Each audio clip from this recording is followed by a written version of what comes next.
आरोग्य अंक में महर्षि वेद व्यास जी का आरोग्य विषयक अवदान। महर्षि वेदव्यास भगवान नारायण के अवतार हैं। व्यासो नारायण स्वयं व्यासाय विष्णु रूपाय। वे अजर अमर हैं तथा सभी आदि व्याधियों से मुक्त हैं। महर्षि वेदव्यास 7 चिरंजीवियों में से एक हैं। अश्वत्थामा बलिर्व्यासो। सभी प्रकार की आदि व्याधियों तथा रोग दोषों से मुक्ति के लिए और दीर्घ आयु आरोग्य की प्राप्ति के लिए पुण्य श्लोक भगवान वेद व्यास जी का नित्य प्रातः स्मरण करना चाहिए। वेद व्यास जी परम भागवत हैं। जगत पर इनका महान उपकार है। सच्चे भक्तों को ये आज भी दर्शन देते हैं और उनके कष्टों का निवारण करके उन्हें भगवत पथ का पथिक बना देते हैं। महर्षि वेदव्यास वशिष्ठ जी के प्रपौत्र, शक्ति ऋषि के पौत्र, पराशर जी के पुत्र तथा महाभागवत शुकदेव जी के पिता हैं। वे परम गुरु हैं। पुराणों में प्रसिद्धि है कि जमुना के द्वीप में उनका प्राकट्य हुआ, इसलिए वे द्वैपायन श्याम अर्थात कृष्ण वर्ण के थे, इसलिए कृष्ण द्वैपायन और वेद संहिता का उन्होंने विभाजन किया, इसलिए व्यास कीवा वेद व्यास कहलाते हैं। वे प्रकट होते ही युवा हो गए और वेदों का उच्चारण करने लगे। भगवान वेद व्यास की कृपा से ही हमें ऋग्वेद यजुर्वेद आदि इस रूप में प्राप्त हुए। 18 पुराण तथा उप पुराण हमें उनके अनुग्रह से ही प्राप्त हुए हैं। इतिहास अर्थात महाभारत, ब्रह्मसूत्र अर्थात वेदांत दर्शन, व्यास स्मृति तथा योग दर्शन अर्थात व्यास भाष्य आदि सब वेद व्यास जी के द्वारा ही हमें प्राप्त हुए हैं। आज के विश्व का सारा ज्ञान विज्ञान तथा संपूर्ण आरोग्य शास्त्र महर्षि वेद व्यास जी का उच्छिष्ट है। व्यासोच्छिष्ट जगत सर्वम यन्न भारते तन्न भारते के अनुसार धर्म अर्थ काम तथा मोक्ष आदि के विषय में जो उनके द्वारा कहा गया है उसका ही अनुसरण अन्यत्र भी हुआ है। जो उन्होंने नहीं कहा वह अन्यत्र भी नहीं मिलता। उन्हीं की कृपा से श्रीमद् भागवत गीता जैसे ग्रंथ रत्न विश्व को प्राप्त हो सके हैं। वे महाशाल शौनक आदि कुलपतियों, शंकराचार्य, गोविंदाचार्य आदि विभूतियों के भी परम गुरु हैं। उनकी सब पर समान रूप से कृपा दृष्टि है। अपने अध्यात्म तपोबल, ज्ञान विज्ञान एवं आरोग्य दान के माध्यम से उन्होंने प्राणी जगत की जो सेवा की है, जो उपकार किया है, वह चिर स्मरणीय है। संसार के प्राणियों के दुख दर्द रोग कष्टों को देख करके आर्द हृदय महर्षि वेद व्यास जी सदा उनके व्याधि हरण का ही उपाय सोचा करते हैं। वेद संहिताओं में जो आरोग्य के मूल बीज सन्निहित थे उन्होंने सबके कल्याण के लिए पुराणों में विस्तृत रूप से प्रकाशित कर दिया है। उन्होंने वेदांत दर्शन अर्थात ब्रह्मसूत्र, श्रीमद् भागवत आदि पुराणों में जहाँ अध्यात्म चिकित्सा और भाव रोग से मुक्ति के उपायों का निर्देशन किया है, वहीं कई पुराणों गरुड़ पुराण, अग्नि पुराण, ब्रह्मवैवर्त पुराण तथा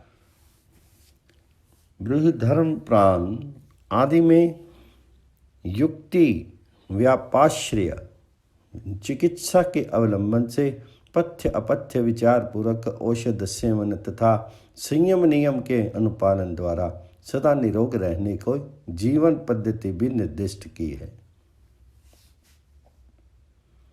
भगवान वेदव्यास ने शरीर में स्थित कुपित दोष को सभी रोगों का मूल कारण माना है और दोष के प्रकुपित होने का कारण अनेक प्रकार के अहित पदार्थों का सेवन भी बताया गया है।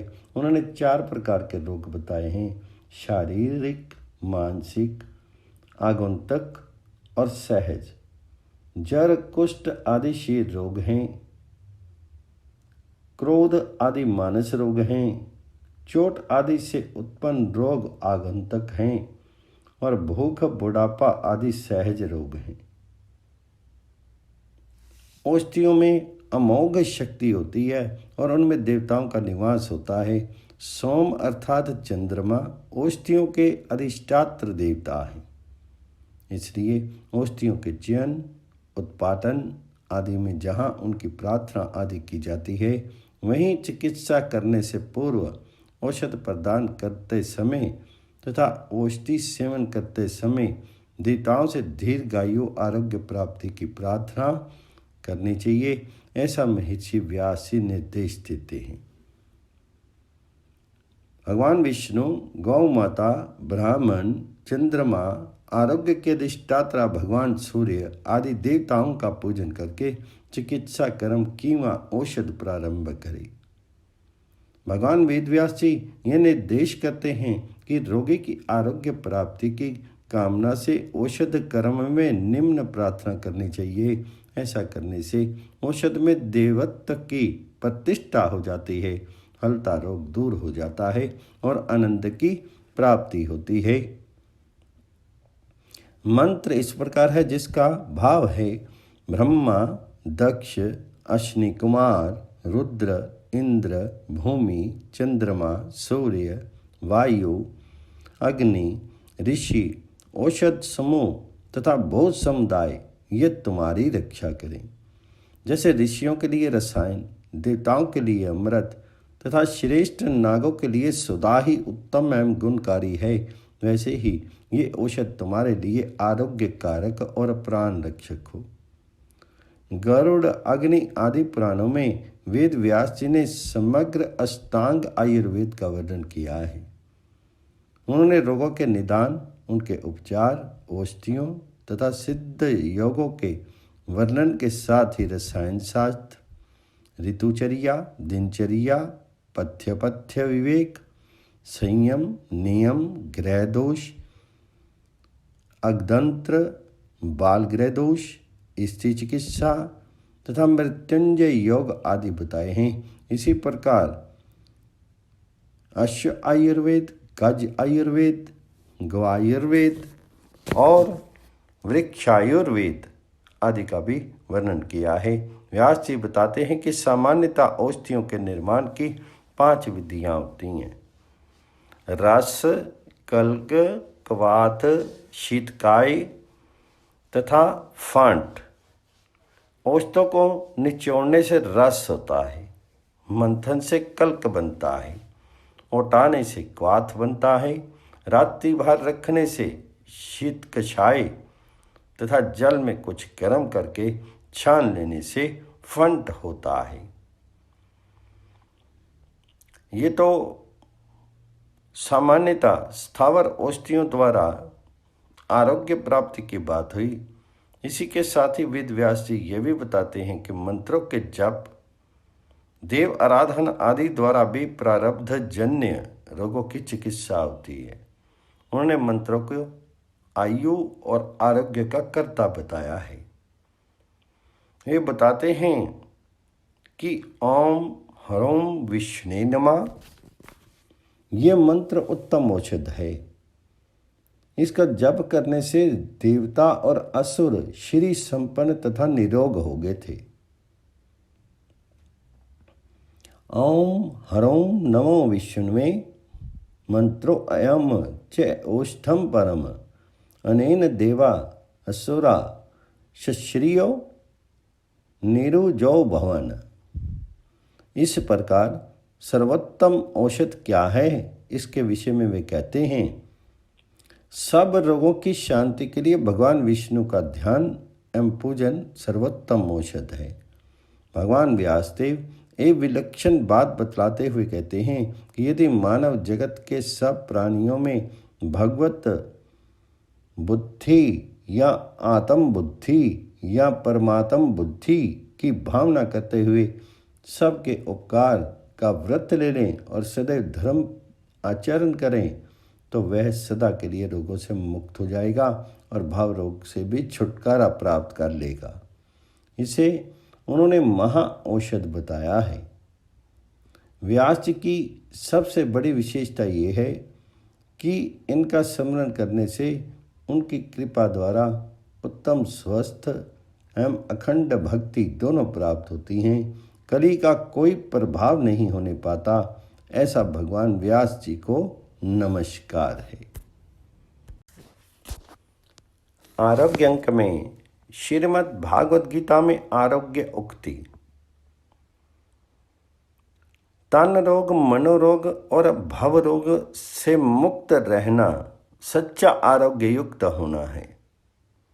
भगवान श्री कृष्ण ने गीता में युक्त के ग्रहण और अति के त्याग द्वारा तन रोग से, आंतरिक विकारों के त्याग द्वारा मनोरोग से और भगवत शरणपन्न होकर के भव रोग से छुटकारा पाने की युक्ति बताई है। जड़ चेतन सभी को निरोगी होना जरूरी है। पौधे और वृक्ष भी यदि रुग्ण रहें तो शुद्ध फूल और फल नहीं हो सकते। इसलिए निरोगिता सबके लिए अनिवार्य वस्तु है। चेतन प्राणियों में सर्वश्रेष्ठ मनुष्य के लिए तो कहना ही नहीं है। व्याधिग्रस्त तन मन वाले व्यक्ति से कुछ नहीं बन सकता। स्वस्थ मन और निरोग शरीर वाला मनुष्य ही मानव जीवन के उद्देश्य को सफलतापूर्वक प्राप्त कर सकता है। शरीर की भी अपेक्षा मन का निरोग रहना अति आवश्यक है, क्योंकि शरीर की व्याधि असाध्य होकर के अंतिम स्थिति में पहुंचने पर इस वर्तमान स्थूल शरीर का अंत हो जाता है। जीर्ण हुए शरीर को त्याग करके जीवात्मा दूसरे नए शरीरों में चला जाता है। जीर्ण शरीर से जीव निकल जाने पर इस वर्तमान स्थूल शरीर से तो छुटकारा मिल जाता है, पर मन व्याधिग्रस्त रहने पर जन्म जन्मांतर बिगड़ जाता है। व्याधिग्रस्त मन जीव को अधोगति में ले जाता है, ये निश्चित है। इसलिए भगवान श्री कृष्ण ने निरोग जर रहित मन से संताप रहित होकर के कर्म करने को कहा है। व्यग्रता, आसक्ति, ममता, चिंता, काम, क्रोध, लोभ, मोह, मद, मात्सर्य, अहंकार, असहिष्णुता, अधैर्य और दर्प आदि मन की व्याधियां हैं। इनके वशीभूत होना मानसिक व्याधिग्रस्त होना है। इन्हीं व्याधियों को भगवान श्री कृष्ण ने जड़ कहा है। जो इन व्याधियों से मुक्त रहता है, यानी काम क्रोध आदि के वेगों को सहन दमन कर सकता है, वही व्यक्ति सुखी रह सकता है, वही योगी हो सकता है।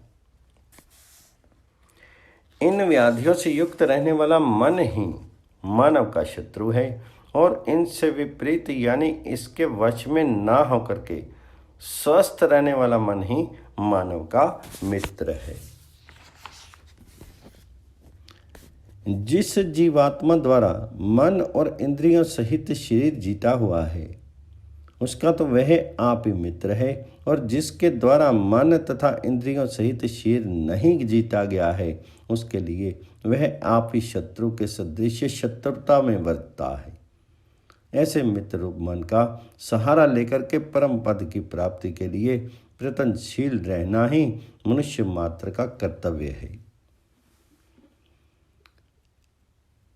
उस आसक्ति आदि से रहित होने के पश्चात उस परम पद परमात्मा को ढूंढना चाहिए, जिससे पहुंच जाने पर, जिसको या पा जाने पर फिर लौट करके संसार में नहीं आना पड़ता। मैं उन्हीं आदि पुरुष की शरण में पहुंचूं, जिनसे अनादिकाल से चली आई सृष्टि विस्तार को प्राप्त हुई है। इस मानव शरीर की प्राप्ति बहुत दुर्लभ है। 84 लाख योनियों में भटकने के बाद भगवान जी की अहेतु की कृपा से यही योनि मिल पाती है।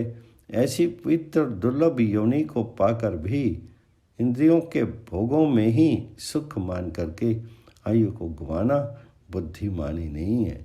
भगवान श्री राम अपने प्रजाजनों को संबोधित करते हैं, बड़े भाग मानुष तन पावा, सुर दुर्लभ सब ग्रंथ ही गाया। साधन धाम मोक्ष कर द्वारा, पाई न जेहि पर लोक सवारा। सो प्रत्र दुख पावई, सिर धुनि धुनि पछिताई। काल ही कर्म ही ईश्वर ही मिथ्या दोष लगाई। एहि तन कर फल विषय न भाई, स्वर्गों सल्प अंत दुखदाई। नर तनु पाई विषय मन देहि, पलटी सुदाते सत विष लेहि।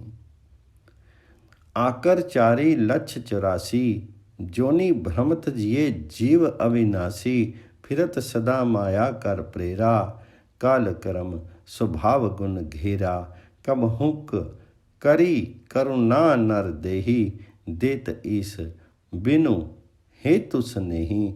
नर तनु भव बार दे कहूँ बेरी। अज्ञानवश आसक्त होकर के जीव जब तक कर्म करता रहेगा तब तक विश्व में उसकी लिप्सा रहेगी। लिप्सा के कारण वह कर्म करेगा और उससे शुभ तथा अशुभ कर्म बनता रहेगा। इंद्रियों के अधोगामी होने के कारण उनसे प्राय अशुभ कर्म यानी अधर्म उपजाते हैं। अधर्म का फल बुरा ही होता है। जब वे कर्म के फलस्वरूप अनेक कष्ट भोगते हैं तब वे ईश्वर को दोषी मान करके चिल्लाते रोते रहते हैं और कहते हैं ईश्वर ने मुझे ऐसा कष्ट दिया। वे अपने दूषित कर्मों के फलस्वरूप भोगने को मिला हुआ दुख नहीं मानते। यदि उनसे कुछ पुण्य हो भी गया तो भी उस पुण्य के प्रभाव से जो स्वर्ग आदि भोग या इस लोक में ऐश्वर्य अथवा इच्छित वस्तु की प्राप्ति हो भी जाए तो वह सुख भोग सदा रहने वाला नहीं होगा और भोग भोगते भोगते बीती आयु की सुध भी नहीं रहेगी। परिणाम ये होता है कि उस भोग से उसे तृप्ति ही नहीं होती। महाराज याति हजारों हजार वर्षों तक सशक्त इंद्रियों से सुख भोगते रहे, पर उस भोग से उनकी तृप्ति नहीं हो सकी और उन भोगों से उब करके उन्होंने अंत में कहा, पृथ्वी में जितने भी धन धान्य, हाथी घोड़े और गाय आदि पशु और स्त्रियां आदि वस्तुएं हैं, कोई भी उस पुरुष के मन को तृप्त नहीं कर सकता जिसका मन काम वासना से हरण हो चुका है। विषय अनुरागियों की कामनाएं भोगों के भोगने से कभी शांत नहीं हो सकती। जैसे प्रज्वलित अग्नि में घी डालने से आग नहीं बुझती, वरन और अधिक भभक उठती है। पूरे 1000 वर्ष विषयों को भोगते भोगते मैंने बिताया, इतने पर भी मेरी तृप्ति होना तो दूर, भोग भोगने की तृष्णा बढ़ती ही जा रही। इस प्रकार क्षणिक सुख एवं दीर्घ दुख से होने वाली मन की हर्ष और विषाद की दशा बने रहना ही मानसिक व्याधि है। इस व्याधि को मिटाने की औषधि है धैर्य और श्रद्धा को अपनाते हुए विषयों की अनित्यता तथा दुख रूपता को समझते हुए भगवान जी की शरण में जाना। भगवान को संपूर्ण लोकों का महान ईश्वर, संपूर्ण यज्ञ और तपस्याओं का स्वामी, सभी प्राणियों का अहित की स्नेह दाता समझ करके मन को उन्हीं की ओर लगाने का प्रयास करते रहना चाहिए। हमारा मन जितना जितना परमात्मा की ओर झुकता जाएगा उतनी उतनी मन में शांति आती जाएगी। जहाँ शांति आई मन प्रसन्न हो जाएगा। प्रसन्नता आने पर मन का उद्वेग मिट जाता है। मन का उद्वेग मिटना ही दुखों की परिसमाप्ति है। दुख का अंत होना ही आरोग्य की सच्ची प्राप्ति है। इस तरह की आरोग्यता प्राप्त करना ही मानव जीवन का पुरुषार्थ है। इस आंतरिक आरोग्य की प्राप्ति के लिए स्थूल शरीर का स्वस्थ रहना जरूरी है। शारीरिक रोग जनित कष्ट के रहते साधन से सधैर्य जुटे रह सकने की शक्ति किसी विरले संत में ही हो सकती है। इसलिए कहा है, शारीरिक स्वस्थता के लिए जीवन संयमी होना चाहिए। कोई असंयमी व्यक्ति निरोगता रूपी सिद्धि नहीं पा सकता। क्षीरम आद्यम खलु धर्म साधनम। अधिक खाने वाला या बिल्कुल कम खाने वाला, अधिक सोने वाला या अधिक जागने वाला व्यक्ति मन को वश में करने वाली सिद्धि रूप योग को नहीं पा सकता। इस दुख को मिटाने वाले योग को तो ठीक ठीक खाने सोने वाला, ठीक ठीक कर्म करने वाला और उचित मात्रा में चलने फिरने वाला व्यक्ति ही सिद्ध कर सकता है। जीभ को मीठी लगने वाली वस्तु मिली, ठोस ठोस कर खाया, मनवांछित चीज नहीं मिली, दिन भर भूखे रहा, सिनेमा नाटक देखने गया, रात रात भर जागता रहा, कभी आलस में 10-10 घंटे सोता रहा, ऐसा व्यक्ति कभी मन की शांति निरोगत्व पाने के साधन में सिद्ध नहीं हो सकता। शरीर के साथ मन के आरोग्य लाभ के इच्छुक को भी खान पान, सोने जागने और काम करने में संसार से रहना जरूरी है। प्रकृति के अनुकूल नपा तुला और न्यायपूर्वक उपार्जित शुद्ध भोजन से शरीर स्वस्थ तथा बुद्धि निर्मल होती है। आहार शुद्ध हो, सत्व शुद्धि। स्वस्थ शरीर के लिए उपयुक्त सावधानी के साथ साथ चलना फिरना तथा टहलना भी आवश्यक है। टहलने के अतिरिक्त व्यायाम भी कर सकते हैं, पर व्यायाम भी सोच समझकर पूरी जानकारी प्राप्त करके ही करना चाहिए, जो शरीर के उपयुक्त और अनुकूल हो। इससे अधिक और बिना जानकारी के किए हुए व्यायाम से लाभ की जगह हानि हो सकती है। कहावत भी है, देखा देखी साधे जोग, छीजे काया बाड़े रोग। आहार के विषय में भगवान श्री कृष्ण ने अश्नता और आहार ये 2 शब्द कहे हैं। आहार वह वस्तु है जिसे ग्रहण करने से मन, प्राण और शरीर चल पाते हैं। अब ये जान लेना आवश्यक है कि वह आहार क्या है और कौन वस्तु किसको अच्छी लगती है, उसे प्रयोग करने वाले की प्रकृति कैसी है तथा उसके प्रयोग से कैसा फल मिलता है। इस विषय को भगवान जी ने गीता के 17वें अध्याय में स्पष्ट किया है। सृष्टि त्रिगुणात्मक होने से आहार को उपभोग में लाने वाले भी 3 प्रकार के होते हैं, सत्व, राज्य और तमोगुणी स्वभाव वाले। अपनी अपनी प्रकृति स्वभाव के अनुसार ही मानवों को आहार अच्छा लगता है और उन वस्तुओं के सेवन के परिणाम भी अलग अलग होते हैं। श्री भगवान कहते हैं, आयु, बुद्धि, बल, आरोग्य, सुख और प्रीति को बढ़ाने वाले रसयुक्त, चिकने एवं मन को स्वभाव से ही प्रिय लगने वाले तथा स्थायी चिर अधिक काल तक प्रभाव वाले भोजन सात्विक स्वभाव वालों को रुचिकर लगते हैं। अति कड़वा, तिक्त और चरपरा, खट्टा, नमकीन, अधिक उष्ण, तीखा, रूखा, दाहकारक, दुख, पीड़ा और रोग पैदा करने वाला भोजन राजसी है। ऐसा भोजन राजसी स्वभाव वालों को अच्छा लगता है।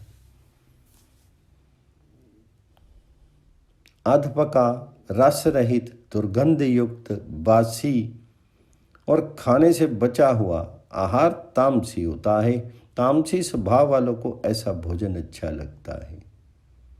इस प्रकार गीतोक्त गुण युक्त आहार विहार आदि के सेवन से तथा मानसिक कट्टा का त्याग करके भगवत शरण का अवलंब लेकर के चला जाए तो तन रोग, मनोरोग और भाव रोग सदा के लिए समाप्त हो जाएंगे और शारीरिक, मानसिक और आध्यात्मिक आरोग्य सदा बना रहेगा। आरोग्य अंक में गोस्वामी तुलसीदास जी की आरोग्य साधना। पुरुषार्थ चतुष्ट की प्राप्ति मानव जीवन का लक्ष्य है और उसकी प्राप्ति का माध्यम है स्वस्थ शरीर। यथा धर्मार्थ, काम, मोक्षाणाम आरोग्यम मूलम उत्तमम। स्वस्थ शरीर ही साधन भजन चिंतन मनन निध्यासन आदि करने में समर्थ होता है। इसलिए सदग्रंथों में स्वस्थ जीवन की चर्चा प्रायः किसी न किसी रूप में मिल जाती है। तुलसी साहित्य में भी ये चर्चा यथास्थान उपलब्ध है। शरीर और मन दोनों के स्वस्थ रहने की अपेक्षा है। इसलिए तुलसी रचित काव्यों में दोनों की चर्चा यथास्थान सन्निहित है। धर्म साधन के लिए शरीर की अनिवार्य आवश्यकता है। क्षीरमाद्यम खलु धर्म साधनम। शरीर विकारग्रस्त होता रहता है, इससे ये क्षीण और दुर्बल हो जाता है। यह विकार मिथ्या आहार विहार जनित है। शरीर क्षीण होने से अनंत की स्थिति बिगड़ जाती है और तब मनुष्य अनंत होकर के कष्ट का अनुभव करता है। इन सारी बातों का विशद विवेचन तुलसी साहित्य में यथास्थान उपलब्ध है। सर्वप्रथम हम शरीर के आरोग्य की बात सोचें। इस शरीर रोग के 3 भेद बताए गए हैं, दैहिक, दैविक और भौतिक। दैहिक रोग का संबंध वर्ण तथा ज्वर आदि से है। दैविक का संबंध किसी देवता के कोपजनित शाप आदि से है। इसके निराकरण के उपाय भी बताए गए हैं। तुलसीदास जी स्वयं एक बार बाहु पीड़ा से ग्रस्त हो गए थे। अपनी रचना हनुमान बाहुक में उन्होंने इस पीड़ा का बड़ा ही सजीव चित्रण किया है। पाए पीर, पेट पीर, बाह पीर, मोह पीर, जर्जर सकल शरीर पीरमयी है। इस रोग के निवारण के लिए उन्होंने हनुमान जी से प्रार्थना की। उनके विश्वास के अनुसार ये रोग इन्हीं कारणों से हुआ है। आपने ही पापते त्रितापते की सांपते, बड़ी है बाह वेदन कहीं ना सही जाती है। इसके निवारणार्थ अनेक उपचार किए गए। औषध अनेक जंत्र मंत्र टोटक आदि किए। बादी बे देवता मनाए अधिकाती है। सबसे हार मान करके अंत में उन्होंने हनुमान जी की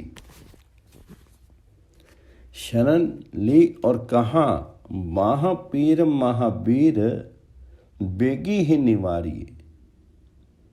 फिर उन्होंने अपने इष्ट श्री राम से यही विनय की, बाह की वेदन बाहा पगार, पुकारत आरत आनंद भूलो, श्री रघुबीर निवारिये पीर, रहो दरबार पर लटी लूलो।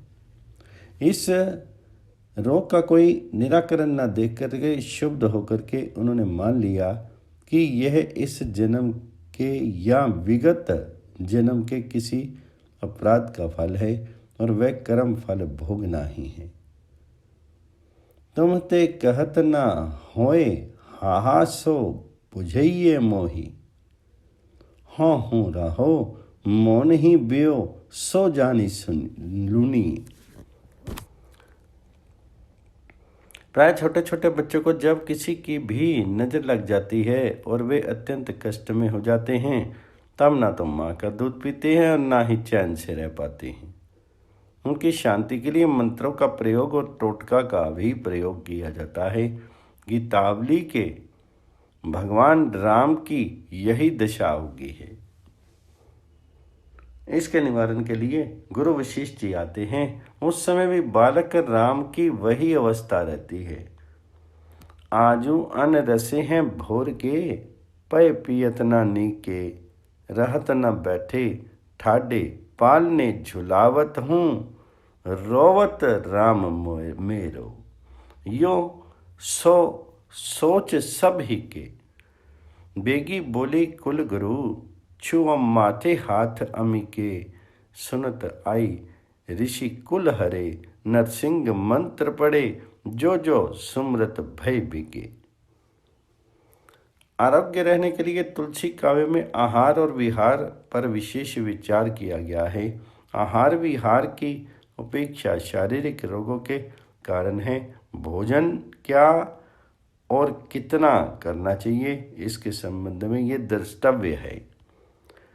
भोजन करिए तृप्ति हित लागी, जिमी असन पचवे चठरागी। भोजन केवल स्वाद के लिए नहीं, प्रत्युत आरोग्य वृद्धि के लिए ही होना चाहिए। सरज शरीर बादी बाहु भोगा। प्रभु का अवतार पथ भ्रष्ट लोगों को सन्मार्ग पर लाने के लिए होता है।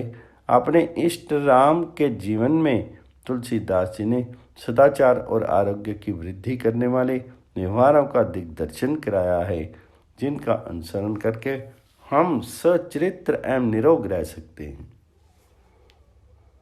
श्री राम के उठने बैठने, खाने पीने तथा खेलने आदि के संबंध में चर्चा करके तुलसीदास जी ने प्रेरणा लेने की बात बताई है। कितना उदार चरित्र है भगवान श्री राम का। यथा समय सोने, जागने और नित्य क्रिया से निवृत्त होने का कितना अच्छा वर्णन मानस में मिलता है। भोजन के बाद गुरु सेवा और तब शयन। पहले गुरु सोते हैं, फिर श्री राम और श्री राम लक्ष्मण से सोने के लिए कहते हैं। सांझ होती है, दोनों भाई संध्या वंदन के लिए चले जाते हैं। निशि प्रवेश मुनि आयसु दीना, सभी संध्या बंदन कीना। कहत कथा इतिहास पुरानी, रुचिर रजनी जुग जाम सिरानी। मुनिवर शयन किन्हीं तब जाई, लगे चरण चापन दऊं भाई। बार बार मुनि आया दीनी, बार बार मुनि आज्ञा दीनी। रघुवर जाई शयन सब कीनी, पुनि पुनि प्रभु कह सब हो ताता। जगने का भी यही क्रम है। उठे लखनऊ निशि विगत सुनी, अरुण शिखा धुनि कान। गुरते पहिले ही जगतपति, जागे रामु सुजान। और तब सकल सांच करी जाई नहाय। ये है स्वास्थ्य के नियम। इनका पालन करने से आरोग्य लाभ होता है। इस प्रकार के अनेक उदाहरण तुलसी काव्य में उपलब्ध हैं, जिनका अनुसरण आरोग्यदायक है। शरीर को स्वस्थ रखने के लिए संयम आवश्यक है और रोगग्रस्त होने पर उपयुक्त औषध भी। उपचार की भी आवश्यकता कम नहीं है। लक्ष्मण को जब शक्तिमान लगा था और उनकी दशा अत्यंत शोचनीय हो गई थी, तब हनुमान जी श्री राम की आज्ञा से वैद्य को बुला लाए और औषधि लाई गई। इस कथा का उल्लेख मानस में है। तुलसीदास जी ने पाप को रोगों की जड़ माना है। कृतघ्नता की सबसे बड़ा पाप कहा है। ये पाप रोग के रूप में प्रकट होते हैं। तुलसी नाथ सो सनाथ रघुनाथ कियो, दियो फल शील संधु आपने सुभाई को। नीच यही बीच पति पाई, भरु हाई गो। बिहाई प्रभु भजन, बचन मन काय को। ताते तनु पोषियत घोर, बरतौर मिस। फूटी फूटी निकसत लोन, राम राय को। मानस रोग की चर्चा काकभुशुंडी गरुड़ प्रसंग में मिलती है।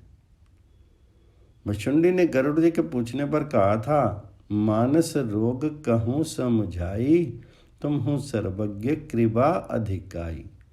इस क्रम में भुशुंडी जी ने कुछ मानस रोगों का उल्लेख किया है। वे हैं काम, लोभ, क्रोध, मनोरथ, ममता, दुष्टता, अहंकार, तृष्णा, मत्सर आदि। जिन्हें ये रोग लगते हैं उनकी दशा खिन्न सी हो जाती है। मोह तो संपूर्ण व्याधियों की जड़ है। मोह सकल व्याधिन कर मूला, तिन्हते पुनि उपजहि बहुमूला। काम बात कफ लोभ अपारा, क्रोध पित्त नित छाती जारा, प्रीति करही जो तीनों भाई, उपजाऊ सन्यपात दुखदाई। विषय तथा मनोरथ आदि अनेक रोग हैं। इनका वर्णन कहाँ तक किया जाए। मनुष्य के मरने के लिए एक ही व्याधि पर्याप्त है, और जिसके पास इतनी व्याधियां हैं उसका क्या कहना है। एक व्याधि बस नर मरहिए, ए असाधि बहुव्याधि, पीढ़ी सतत जीवन कहूँ, सो कुमि लहे समाधि। इस संदर्भ में एक और प्रसंग उल्लेखनीय है, और वे है राम वन गमन के बाद भरत जी के राज्याभिषेक से संबंधित विचार का। भरत जी शोकाकुल हैं। गुरु माता मंत्री प्रजा और पूजन सभी की राय इन्हें राजतिलक देने की है। इतनी बड़ी सभा को भरत जी क्या उत्तर दें, ये सोच करके उनका मन उद्विग्न हो रहा है। भरत जी बिल्कुल चिंताकुल हो रहे हैं। माता कौशल्या ने स्पष्ट कर दिया है, गुरु विवेक सागर जग जाना, और इसलिए पूत पथ्य गुरु आयसु आय अहिए। परंतु भरत जी की मन को परितोष नहीं है, उनका हृदय दग्ध हो रहा है। एक उर बस दुसह दवारी, मोहि लागी भेसिय राम दुखारी। और इसी कारण वे श्री राम का दर्शन चाहते हैं। उनका विश्वास है, देखे बिनु रघुनाथ पद, जिय के जरनी न जाई। और इस प्रकार चित्रकूट में जाकर के राम जी के दर्शन से श्री भरत को संतोष मिलता है, परितोष होता है, और बहुत हद तक इस मानस रोग की निवृत्ति हो जाती है। अतः भगवत शरण एक ऐसी औषधि है जो हर प्रकार के शारीरिक और मानसिक रोगों से मनुष्य की छुटकारा दिला सकती है। आरोग्य अंक में आयुर्वेद की आचार्य परंपरा और आरोग्य साधना।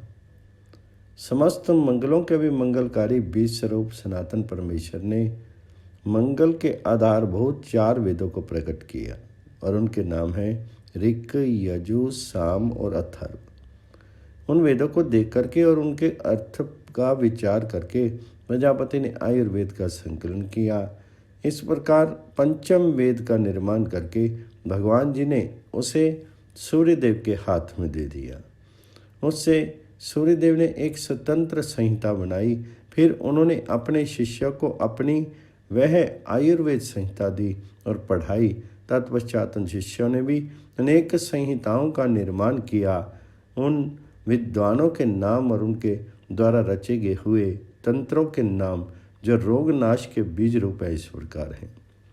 धन्वंतरी, काशीराज, दिवोदास, दोनों अश्विनी कुमार, नकुल, सहदेव, सूर्यपुत्र यम, च्यवन, जनक, बुद्ध, जाबाल, जाजली, पैल, करत और अगस्त।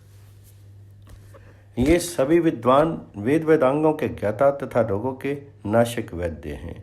सबसे पहले भगवान धन्वंतरी ने चिकित्सा तत्व विज्ञान नामक एक मनोहर तंत्र का निर्माण किया।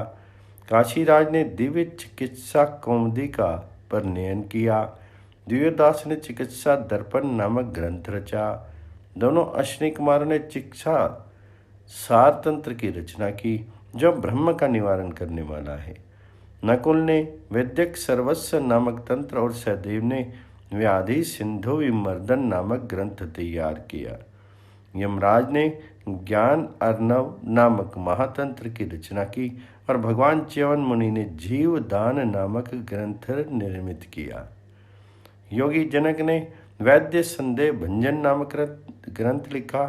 चंद्र कुमार बुद्ध ने सर्वसार, जाबाल ने तंत्रसार और जाजली मुनि ने वेदांग सार नामक तत्वों की रचना की। पैल ने निदान तंत्र, करथ ने उत्तम सर्वधर तंत्र तथा अगस्त्य ने द्वैध निर्णय तंत्र का निर्माण किया। ये 16 तंत्र चिकित्सा शास्त्र के बीज हैं, रोगनाश के कारण हैं और शरीर में बल का आघान करने वाले हैं। आयुर्वेद के समुद्र को ज्ञान रूपी मथानी से मत करके विद्वानों ने उससे नवनीत स्वरूप ये तंत्र ग्रंथ प्रकट किए हैं। आयुर्वेद के अनुसार रोगों का परिज्ञान करके वेदना को रोक देना इतना ही वैद्य का वैद्यत्व है। वैद्य आयु का स्वामी नहीं है, वह उसे घटा अथवा बढ़ा नहीं सकता। चिकित्सक आयुर्वेद का ज्ञाता, चिकित्सा की क्रिया को यथार्थ रूप से जानने वाला धर्मनिष्ठ और दयालु होता है, इसलिए उसे वैद्य कहा गया है। दारुण ज्वर समस्त रोगों का जनक है, उसे रोकना कठिन होता है। वह शिव का भक्त और योगी है, उसका स्वभाव निष्ठुर और कृति विकृत विकराल है। उसके 3 पैर, 3 सिर, 6 हाथ और 9 नेत्र हैं। वह भयंकर ज्वर, काल, अंतक और यम के समान विनाशकारी है। भसामी उसका अस्त्र है तथा रुद्र उसके देवता हैं। मंदग्नि उसका जनक है। मंदग्नि के जनक 3 हैं, वात, पित्त और कफ। यही प्राणियों को दुख देने वाले हैं। वातज, पित्तज और कफज ये ज्वर के 3 भेद हैं। एक चौथा ज्वर भी होता है जिसे त्रिदोषज भी कहते हैं। पांडु, कामल, कुष्ठ, शोथ, प्लीहा, शूलक, ज्वर, अतिसार, संग्रहणी, खांसी, हलीमक, मूत्रकृच्छ्र, व्रण, रक्त विकार या रक्त दोष से उत्पन्न होने वाला गुल्म, विष में कुब्ज, गोद, गलगंड, भ्रमरी, सन्निपात, विसूचिका और दारनी आदि अनेक रोग हैं। इन्हीं के भेद और प्रभेदों को लेकर के 64 रोग माने गए हैं। ये 64 रोग मृत्यु कन्या के पुत्र हैं और जरा उनकी पुत्री है। जरा अपने भाइयों के साथ सदा भूतल पर भ्रमण किया करते हैं। निरोग कौन रहता है तथा किसे वृद्धावस्था नहीं आती?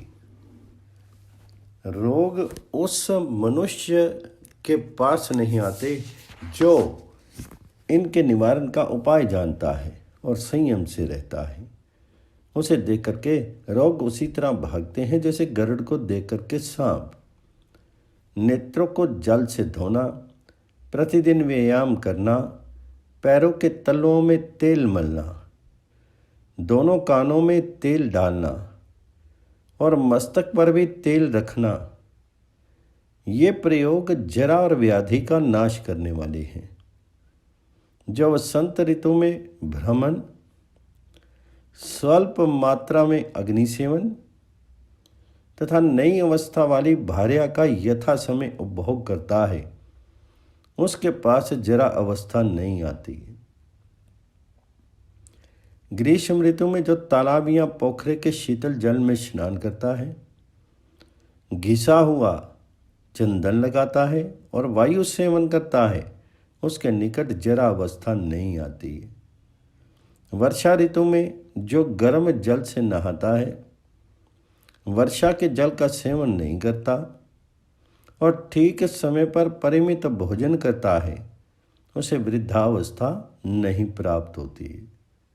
जो शरद ऋतु की प्रचंड धूप का सेवन नहीं करता, उसमें घूमना फिरना छोड़ देता है तथा कुएं, बावड़ी या तालाब के जल में नहाता है और परिमित भोजन करता है, उसके पास वृद्धावस्था नहीं फटकती है।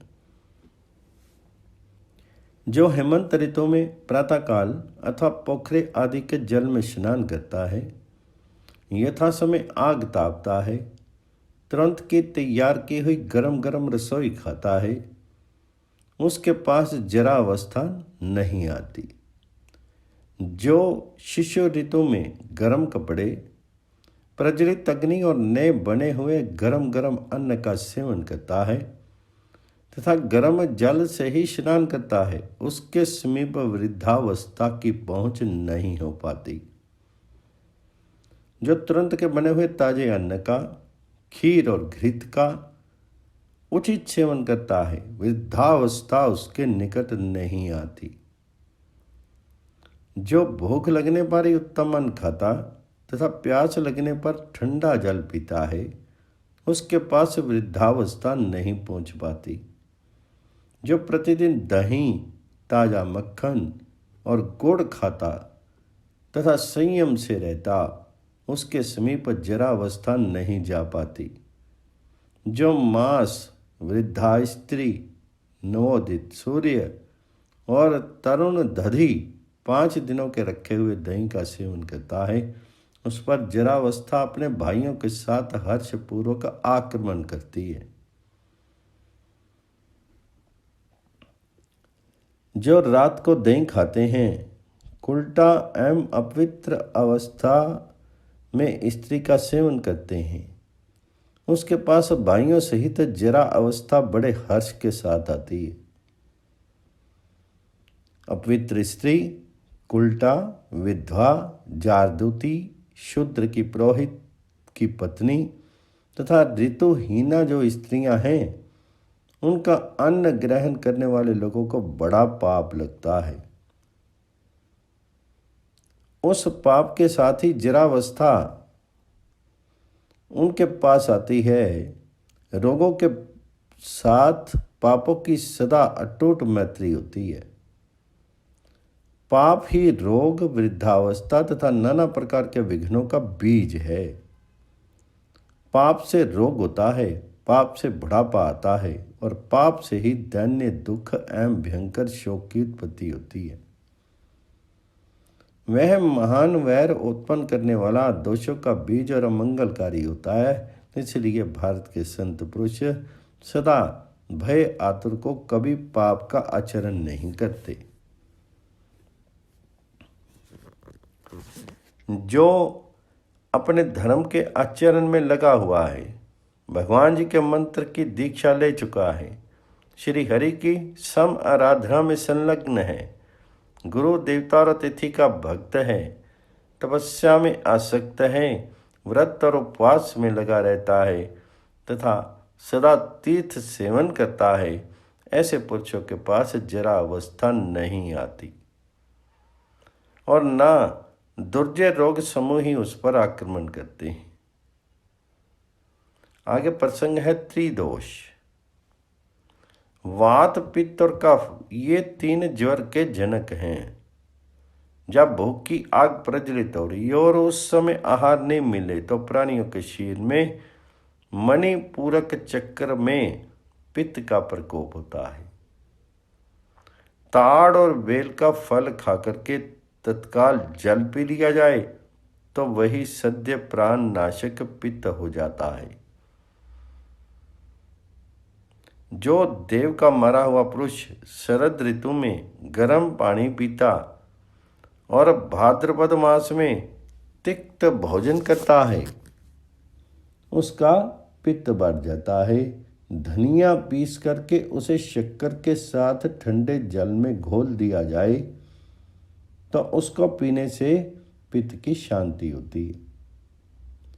चना सब प्रकार का गव्य पदार्थ, तक्र रहित दही, पके हुए बेल और ताड़ के फल, ईख के रस से बनी हुई सब वस्तुएं, अदरक, मूंग की दाल का जूस तथा शर्करा मिश्रित तिल का चूर्ण, ये सब पित्त का नाश करने वाली औषधियां हैं जो तत्काल बल और पुष्टि प्रदान करती हैं।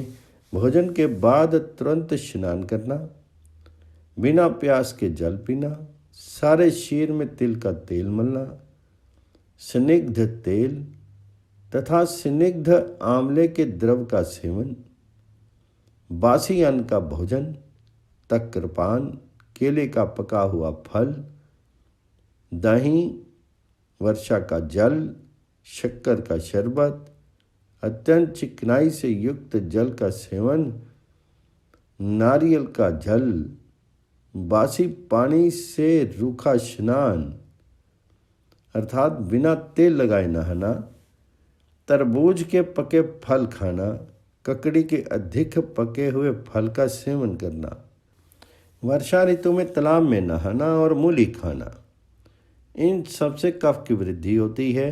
वह कफ ब्रह्मरंध्र में उत्पन्न होता है जो महान तेज नाशक माना गया है। आग ताप करके शीत से पसीना निकालना, पकाए हुए तेल विशेष को काम में लाना, घूमना, सूखे पदार्थ खाना, सूखी पकी हर्रे का सेवन करना, कच्चा पिंडारक अर्थात पिंडारा कच्चा तेल, बेसवार अर्थात पिसा हुआ जीरा मिर्च लौंग आदि मसाला, सिंधुवार अर्थात सिंधुवार या निर्गुंडी, अनाहार अर्थात उपवास, अपानक अर्थात पानी नहीं पीना, घृत मिश्रित रोचक चूर्ण, घी मिलाया हुआ सूखा शक्कर, काली मिर्च, पिप्पल, सूखा अदरक, जीवक अर्थात अष्टवर्गांत अंतर्गत औषध विशेष तथा मधु, ये द्रव्य तत्काल कफ को दूर करने वाले तथा बल और पुष्टि देने वाले हैं। भोजन के बाद तुरंत पैदल यात्रा करना और दौड़ना तथा आग तापना, सदा घूमना, सदा स्त्री संग करना, वृद्धा स्त्री के साथ सहवास करना, मन में निरंतर संताप रहना, अत्यंत रूखा खाना, उपवास करना, किसी के साथ जूझना, क्लय करना, कटु वचन बोलना, भय और शोक से अभिभूत होना, ये सब केवल वायु की उत्पत्ति के कारण हैं। आज्ञा नामक चक्र में वायु की उत्पत्ति होती है। केले का पका हुआ फल, बिजोरा नींबू के फल के साथ चीनी का शरबत, नारियल का जल, तुरंत का तैयार किया हुआ तक्र, उत्तम पीठी अर्थात पुआ कचौरी आदि, भैंस का केवल मीठा दही या उसमें शक्कर मिला हो, तुरंत का बासी अन्न, जौ की कांजी, ठंडा पानी, पकाया हुआ तेल विशेष अथवा केवल तिल का सेवन, नारियल, ताड़, खजूर, आंवले का बना हुआ उष्ण द्रव पदार्थ, ठंडे और गर्म जल का स्नान, सुस्निग्ध चंदन का द्रव, चिकने कमल पत्र की शैया और स्निग्ध व्यंजन, ये सब वस्तुएं तत्काल ही वायु दोष का नाश करने वाली हैं।